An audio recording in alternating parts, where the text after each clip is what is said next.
que el Hijo de Dios hace es no nos deje caer en tentación. En domingo anterior hablamos acerca de dos personajes que cayeron en tentación. Uno de ellos fue Sansón y otro fue Saúl. En esta mañana vamos a hablar de otro personaje, pero que no cayó en tentación. Ese fue José. La vida de José. Dice la Biblia en el capítulo 37, versículo 3, de la siguiente manera: y amaba Israel a José más que a todos sus hijos, porque lo había tenido en su vejez, y le hizo una túnica de diversos colores. En la vida de José, lo primero fue que su padre Israel lo amaba más que a los demás hijos. Eso causó entre los hermanos de José cierta amargura, cierto rencor, cierta maldad en sus corazones. A veces, sin darse cuenta, los padres como Israel o Jacob en este caso, podemos tener la tendencia de amar más a un hijo que a los otros, no dándonos cuenta que esa actitud produce en los demás amargura, rencor, rabia o cualquier otra cosa que no es buena para aquel que se ama más. Y a José le pasó eso. Dice que Israel amaba más a José que a los demás, y llegaron a aborrecerle de una manera fuerte. En segundo lugar, José tuvo un sueño que alimentó el aborrecimiento de sus hermanos. Génesis 37:5 dice: y soñó José un sueño y lo contó a sus hermanos, y ellos llegaron a aborrecerle más todavía. El aborrecimiento en los hermanos de José fue creciendo de tal manera que ya querían que José se muriera, y por eso en la tercera parte de la vida de José dice que fue echado en una cisterna. Capítulo 37, versículo 24 dice: y le tomaron y le echaron en la cisterna, pero la cisterna estaba vacía, no había en ella agua. Fíjense bien como la maldad del aborrecimiento de los hermanos de José fue creciendo hasta llevarlo y lanzarlo a una cisterna. Propósito que se muriera allí del calor y de sed, porque la cisterna no tenía agua. Esa es parte de la vida de José. En cuarto lugar, José fue vendido por 20 piezas de plata a un grupo de ismaelitas. Dice, en el 37:28 dice de Génesis: y cuando pasaban los madianitas, mercaderes sacaron a ellos a José de la cisterna y le trajeron arriba y le vendieron a los ismaelitas por 20 piezas de plata y le llevaron a José a Egipto. Imagínense ustedes todo lo que había en esa situación de José. Primero, aborrecido por sus hermanos. Luego, lo negaron o le dijeron a su padre que él lo había matado, que a José lo había matado una fiera. Y era tan fuerte la situación de José que luego lo lanzan a la cisterna y luego lo sacan de la cisterna y lo venden a un grupo de madianitas. Esa no era una vida muy fácil para aquel joven llamado José. Lo venden a Egipto y allá está en la casa o llega a la casa de un hombre que lo compró, que se llamó Potifar. Aparentemente la vida de José se había acomodado un poco, pero al fin y al cabo era más difícil la vida de José en esa situación. Siendo vendido a Potifar, el Egipto, aparentemente, como dije, la vida de ese hombre se iba acomodando porque ya no tenía tantas penurias como la había tenido cuando estaba con sus hermanos, pero todo siguió peor, se puede decir, de lo que él sufrió cuando estaba con sus hermanos. Ahora separado de su padre, de su familia, de sus hermanos, llega a la casa de Potifar y allá tiene otro problema. Pareciera que la vida de José estaba llena de problemas. Dice en el capítulo 39, versículos 7 y 12 de la manera siguiente del libro de Génesis, 39, 7 y 12. Aconteció después de esto que la mujer de su amo puso sus ojos en José y dijo: duerme conmigo. Y ella lo asió por su ropa diciendo: duerme conmigo. Entonces él dejó su ropa en la mano de ella y huyó y salió. Es interesante, estimados oyentes, que a pesar de que aquí parecía que la vida de José era mejor, se le complicó cuando la mujer de Potifar se enamora de José. Ahora, con toda esa cantidad de cosas que vivió este hombre, este joven, la pregunta que yo me hago, me hacía cuando estaba pensando en el personaje José, es ¿por qué José no cayó en tentación? A pesar de todo lo que sintió, vivió, experimentó, no se nota que José haya aborrecido u odiado a sus hermanos. No es el hombre que podemos ver, porque la Biblia no nos lo menciona, que está viviendo una depresión por causa de haberlo separado de su padre, a quien el padre lo amaba y él también a su padre. A pesar de todo eso, la Biblia no nos menciona nada que haya caído en depresión, que haya caído en situaciones difíciles desde el punto de vista anímico, desde el punto de vista emocional, desde el punto de vista espiritual. Por eso hice la pregunta: ¿por qué José no cayó en tentación? Cualquier persona hubiese podido pensar o decir: bueno, con tantos problemas que yo bien tengo, podía caer en tentación. Ahora, primero, José no cayó en tentación porque no quería hacer un gran mal. Estaba claro, él no quería hacer un gran mal. En el capítulo 39, versículo 9 del libro de Génesis dice: no hay otro mayor que yo en esta casa, y ninguna cosa me ha reservado sino a ti, por cuanto tú eres su mujer. ¿Cómo pues haría yo este gran mal y pecaría contra Dios? ¿Cómo haría yo este gran mal y pecaría contra Dios? Es interesante, estimados oyentes, que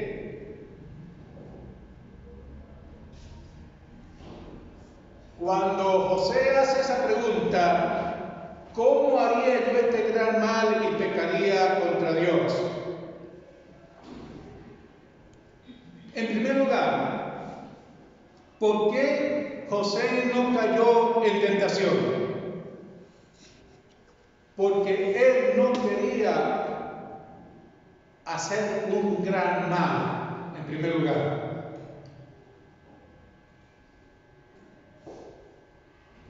¿Contra quién? Contra Potifar y su mujer.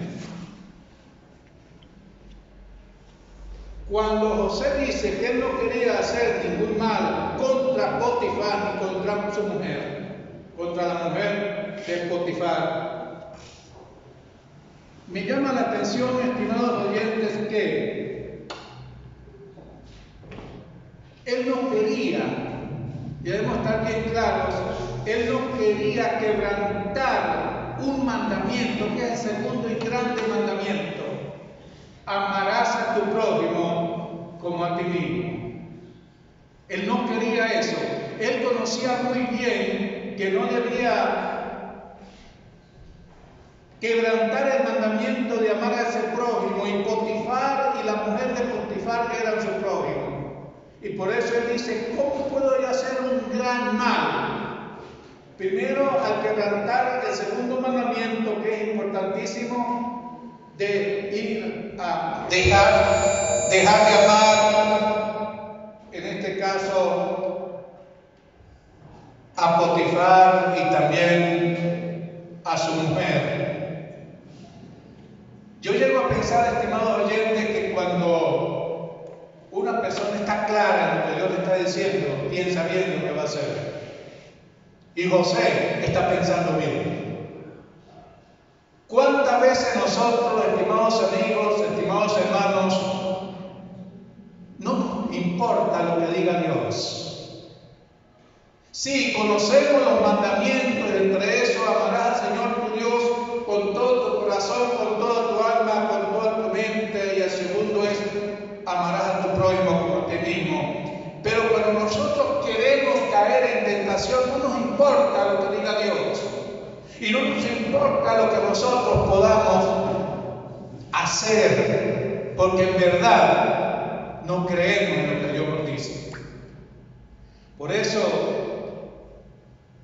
José no cayó en tentación, porque no quería hacer un gran mal, primero a su prójimo Potifar y a su mujer. Segundo, porque José no quería hacerse un gran mal contra sí mismo, porque el texto bíblico del segundo y gran mandamiento dice, amarás a tu prójimo como a ti mismo.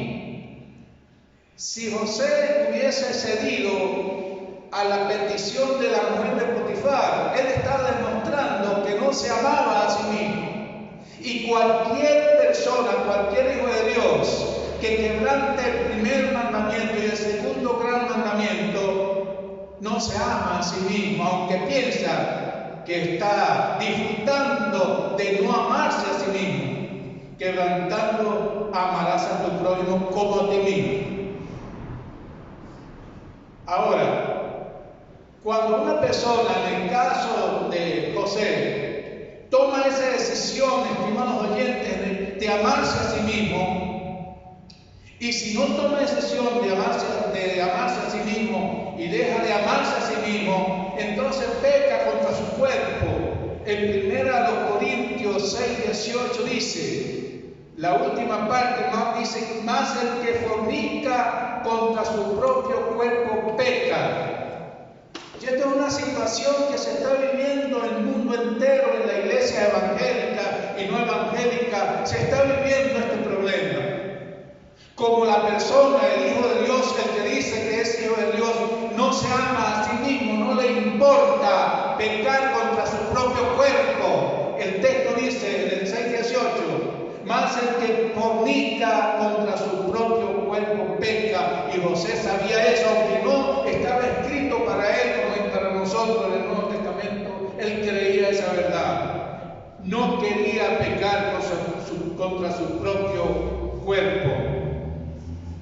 Y él sabía también, como ustedes lo sabemos, que el que peca contra sí mismo, el que comete el acto inmoral de fornicación, como lo podía haber cometido José, pierde el juicio. Otra cosa que tal vez muchas veces la he mencionado, pero parece que esas palabras no llegan al corazón de los oyentes.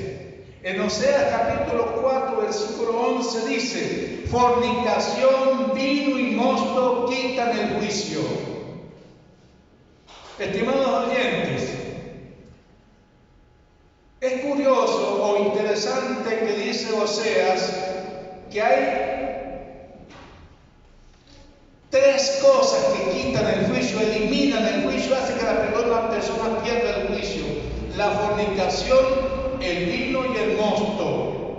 Yo podría reducirlo en dos cosas: la fornicación y el alcohol. Cuando una persona está embriagada, cuando una persona usa el alcohol o la droga o cualquier otra cosa, pierde el juicio.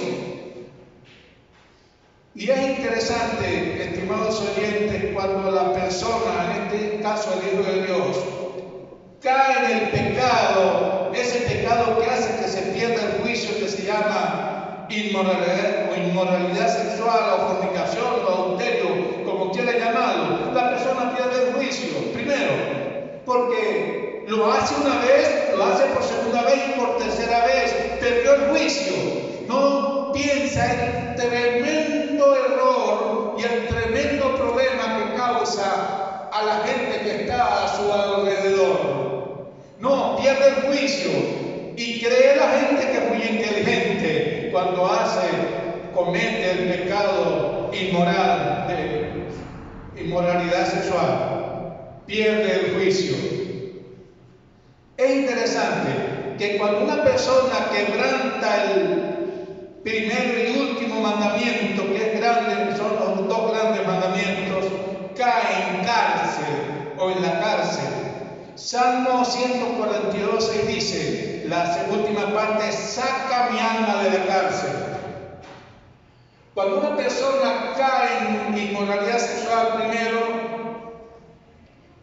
peca contra sí mismo. Segundo, pierde el juicio. Y tercero, cae en la cárcel, en esa cárcel de angustia. Y por eso yo me pongo a pensar a veces por qué hay tantas personas llamadas hijas de Dios que están en angustia. ¿Por qué hay tantas personas que tienen tanto miedo? Tienen miedo de vivir, tienen miedo de morir. ¿Por qué hay tantas personas que no son felices, aunque se llamen cristianos? Son miserables. ¿Por qué? Porque están en una cárcel de angustia. Y por eso acuden a psicólogos, a psiquiatras, a brujos y a otras personas para librarse de ese problema que tiene su alma en una cárcel. Pero es que no quieren aceptar la invitación de Dios para perdonarle, como sucedió con David. En segundo lugar, porque José no cayó en tentación, porque no quería pecar contra Dios. En el mismo Génesis 39:9 dice, Génesis 39:9, no hay otro mayor que yo en esta casa, y ninguna cosa me ha reservado sino a ti, por cuanto tú eres su mujer. ¿Cómo pues haría yo este gran mal y pecaría contra Dios? El pecado no solamente afecta la comunión con la persona, sino también con Dios. El pecar contra Dios es quebrantar los mandamientos que Dios ha dejado para que el hombre sea feliz. Pero cuando el ser humano quebranta esos mandamientos, el hombre es infeliz, aunque quiera mostrar que es feliz. Dice la Biblia en Hebreos 13:4, honroso sea en todos el matrimonio y el lecho sin mancilla, pero a los fornicarios y a los adúlteros los juzgará Dios. Texto desconocido por la mayoría de los cristianos de este tiempo. Dice que una persona que comete fornicación o pecado sexual antes del matrimonio con esa persona que se va a casar, sea hombre o mujer, dice que está bajo el juicio de Dios. Y se casan, sí, usan un parapeto llamado matrimonio, que para mí es un parapeto desde el punto de vista de Dios. Y creen que con ese acto llamado matrimonio solucionan un problema que es pecado contra Dios. Están bajo el juicio de Dios y por eso usted ve cantidad de hogares en este tiempo divorciándose.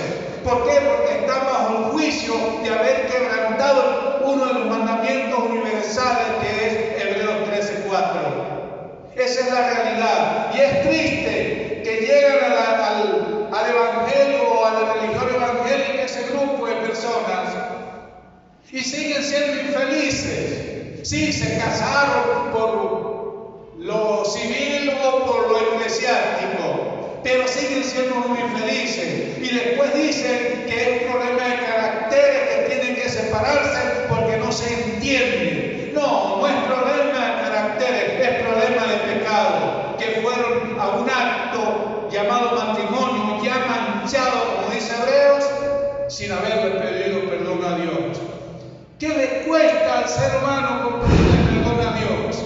Haber pecado así, pedir perdón a Dios para que Dios le perdone y comience una nueva vida. Yo les aseguro, confiado no en lo que yo pienso, sino en lo que dice la Biblia, que toda persona que quebranta Hebreos 13:4 está bajo el juicio de Dios, sea que lo haya hecho antes de casarse o sea que lo haya hecho después de casado. Y eso abunda en las iglesias, en todas las organizaciones evangélicas y no evangélicas, abunda el pecado sexual. Y por eso Dios no podrá manifestar su poder, porque ese pecado está acabando con la vida espiritual del pueblo de Dios, como lo hizo en el pueblo de Israel. Cuando Dios no le permitió a Balaam que maldijera al pueblo de Israel. El hombre quería ganar dinero porque Balaam le prometió darle dinero, pero Dios no le permitió maldecirlo. Pero como Balaam quería agarrar ese dinero, decidió hacer otra cosa y le aconsejó a Balaam que si él inducía a los israelitas para que fornicaran las madianitas o las moabitas con los israelitas, él iba a triunfar, y así fue. Balaam logró que los israelitas fornicaran con las moabitas, y dice la escritura que en cuestión de un día se murieron 24,000 israelitas. Ustedes no han leído eso, ustedes no han visto en la escritura ese ejemplo práctico que está allí. Aquellos que creen que el pecado sexual es cualquier cosa, léanse esa historia. ¿Por qué causa Dios destruyó en el tiempo de Noé a esa generación? Porque vivían en esa condición. ¿Por qué destruyó a Sodoma y Gomorra? Porque vivían en esa condición.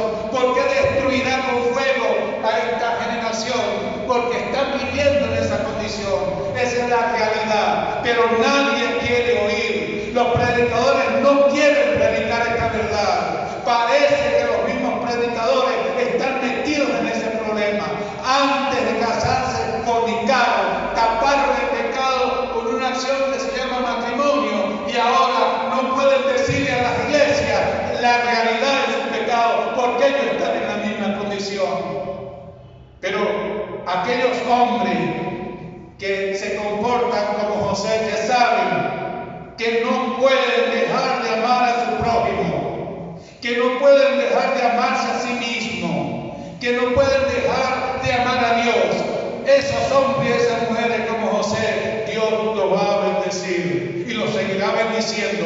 ¿Por qué? Porque Jehová estaba con José a pesar de todos los problemas que él pudo tener por ser como era, creyente, amante de Dios.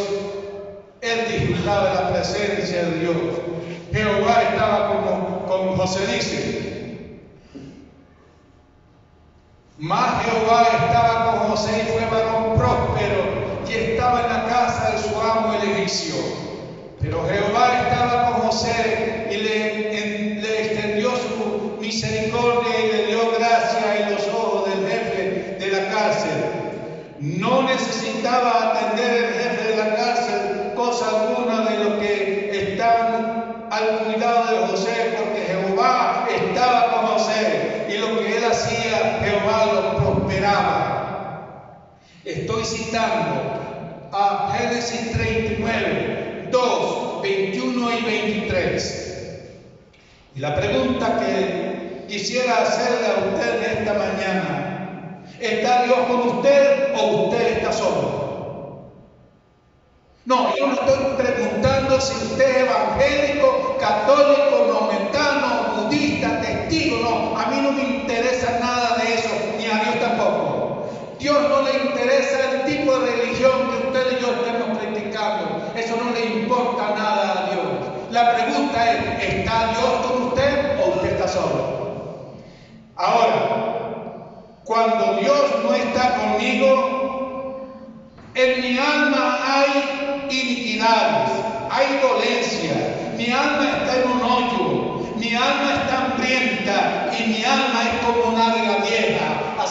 lo presenta el Salmo 103, versículo 1 al 5. Cuando Dios está conmigo, disfruto de plenitud de gozo, delicia a mi diestra para siempre, y Él me muestra la senda de la vida. Vale la pena que Dios esté con cada uno de nosotros. Que Dios les bendiga.